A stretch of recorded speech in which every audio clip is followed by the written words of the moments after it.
So, an update on Boris and Sunak. Uh, Now, arguably, it is being said it's not the time to change prime ministers. But this moment, when Sunak and Boris have both been fined, have both been given fixed penalty notices, proving that they have broken the law, at this point, it might be the opportunity for a man of honour to resign. So here, Mr. Sunak, here is the cue, here is your cue to redeem yourself and take one for the team, possibly.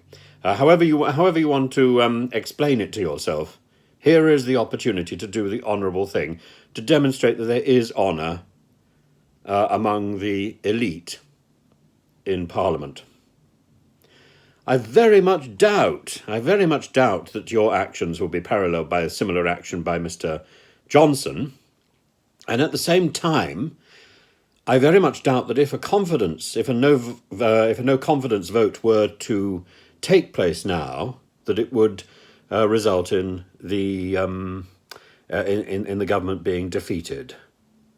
I think, if anything, a confidence vote now, which is what the Lib Dem leader, Sir Ed Davey, has called for, that this would probably pass magnificently and shore up the Prime Minister's future. So this is probably why the SNP leader, Ian Blackford, and Keir Starmer both call specifically for the Prime Minister to resign. And they point out, or the SNP leader pointed out rather well, that Boris had misled the House. He had lied to the public and he had broken the law, but so had Rishi Sunak. So I think in particularly from Rishi's point of view, this is a triple whammy, and I don't see that he can really survive this.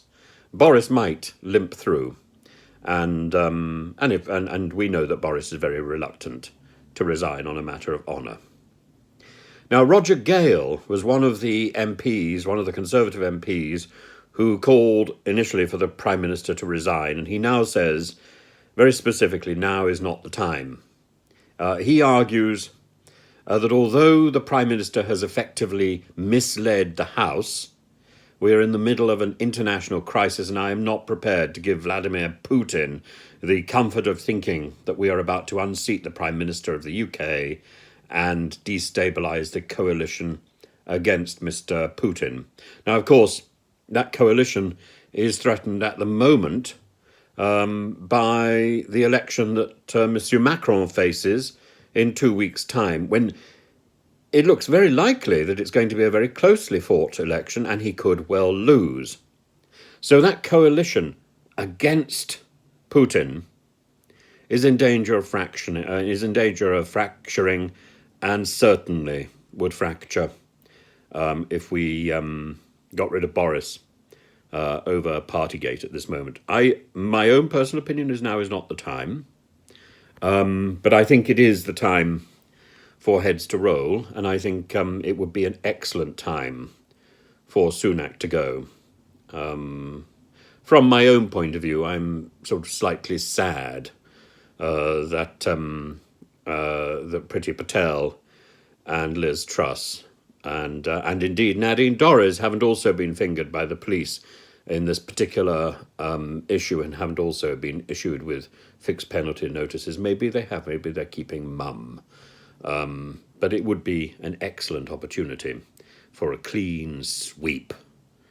And I hope Boris will take the hint and recognise that his time has been called, and he should think about appointing people from the backbenches to the cabinet, so there is somebody with credibility to take over from him, because at the moment there is nobody.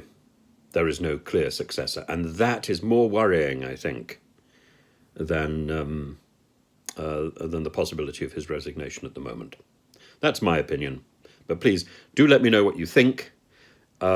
I'd be very interested in your thoughts. I'm sure many people would disagree with me.